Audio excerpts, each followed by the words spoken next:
Hey guys, JT here with an unboxing and first look, at least first look for me of the ECX 4x4 Ruckus. You guys know that Horizon Hobby got ECX a long time ago.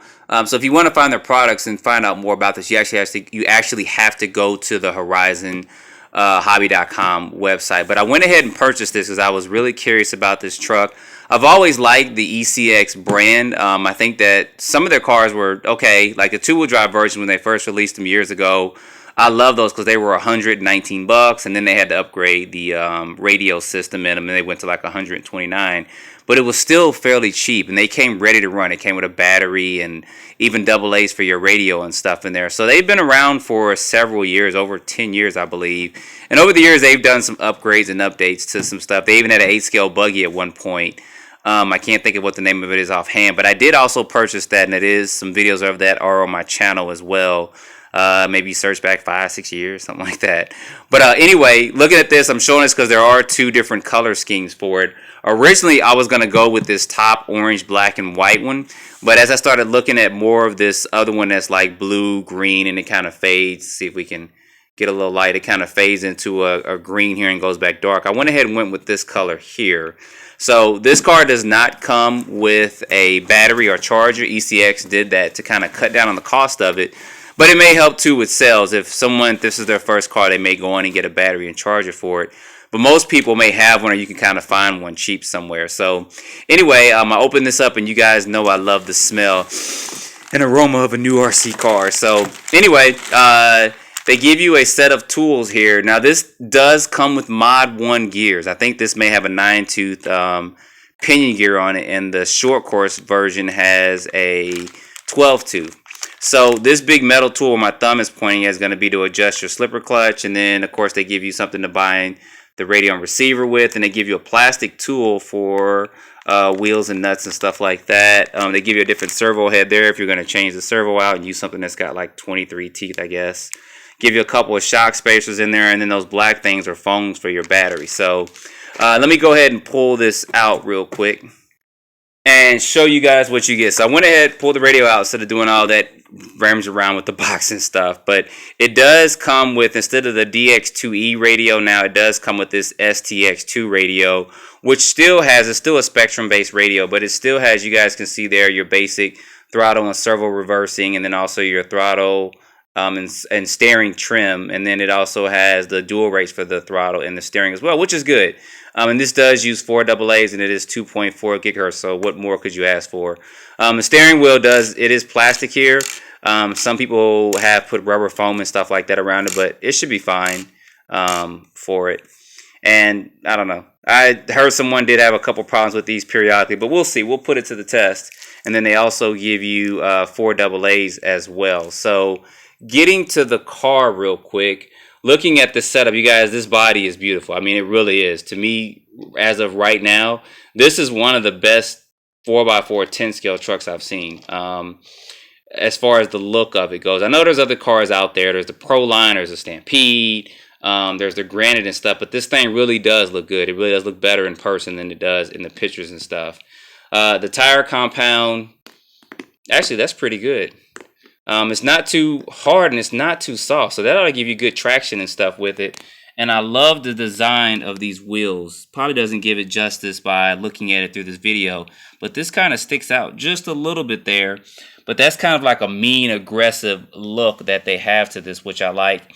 And for me, I like the way these bumpers kind of stick out because you guys know I have short course trucks. I try to give it somewhat of this look for it, and I love the way they did the paint scheme and stuff. So suspension setup seems to be pretty good. Without the battery and stuff being in it, it's probably going to dampen out a little bit lower, but that seems to be pretty good out the box. So let me go ahead and get these pins off real quick. Of course, they got their Horizon Hobby Dynamite stickers and stuff on it, which is fine. So, and this body is Lexan, but it doesn't feel cheap. It actually feels pretty sturdy. So I will be at some point going brushless on this. I'm probably going to go cheaper brushless. I'll probably get a Ghoul RC system for it to put in here, because you can get those for about $40-50, and I want to see how that runs. And then you could have a brushless 4-wheel drive truck for under $250. everything works out with that. This does come with full ball bearings. The chassis layout and design is similar to some of like the Forest RC and a couple others that kind of resemble this design. But there are slight differences. For instance, this battery tray, there's 2 body clips here. And this is actually good. There's nothing to try to lift up or anything like that. And this allows you to put bigger or fatter size lipos in. You could probably put up to maybe a 6,000 milliamp lipo. We'll put that to the test. And that's where your foam spacers they give you are going to go to keep your battery from sliding back and forth. I typically put a piece of foam like right here underneath where this battery goes, and then I put this on top just to keep my battery from sliding around and scraping up this and stuff for it. So the shocks, of course, are plastic body. You guys see that this does have Phillips heads in, if you guys can see that there, which is fine for it. I mean, they're doing this on a good cheap budget. $200 for a 4-wheel drive monster truck, I think, is a pretty good deal. So it does have plastic body shocks, but they are kind of an aluminum cap that kind of twist around here to keep these from popping off. They are not threaded body, so they give you these spacers in here for it. So we'll test this stock suspension and to see how that is. The turnbuckles and stuff, as you guys see there, are not adjustable. But as I mentioned, it does come with full ball bearings. It does have metal dog bones. You guys can see this in the front of it. Guys, get that up in there. Can you see it? Can you see it? All right, actually, those are CVAs or CVDs in the front. Guys can't see that up in there, but I can see it from there. And then it's dog bones, metal dog bones in the rear, which is going to be good for that. The body posts are adjustable, so that's great as well. You guys see there's a couple of screws removed there and there. You can actually adjust the height of the body, which is great. And then let me just check something. Checking these diffs. So they probably got grease in here, which is fine for what you're running brushed. If you want to go brushless, I do recommend you probably putting heavier oil in there. And it does come with a slipper clutch. With the system, this is, of course, a 2-channel radio. And this ESC is, of course, brushed only. And they have these little jumpers on here to go from nickel metal to... And one of my jumpers is missing. Look at that. Good thing they gave me an extra set in that bag. I think if the jumpers are missing, it defaults to LiPo and then forward and reverse, but I have to follow up on that. And they do use EC3 connectors, so I'll be getting rid of this and putting some Deans on there. Can't get mad because every company's got a proprietary connector for their battery now.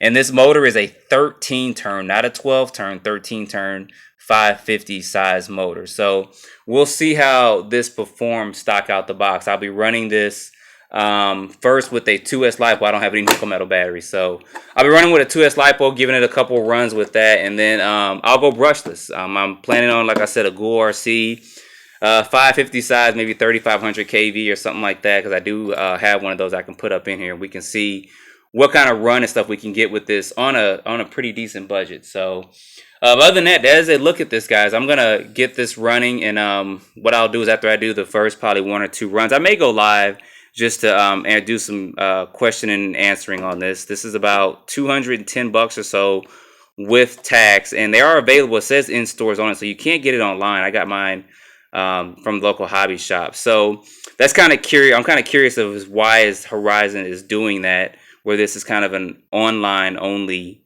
or I'm sorry, not online, in stores only. So kind of curious about that, because sometimes stores or hobby shops don't have parts for these, and you got to go online to get it. So I don't know. I'll have to research that and get you guys some information on after my first run thoughts and do some research on there. But guys, other than that, this truck actually does look good. Looks better than what I thought it did. I can't wait to get it running, and then can't wait to put a mild brushless system in to see what kind of run times and speeds we get with it. So as always, guys, don't forget to like and subscribe and stay tuned for more videos, and thanks for watching.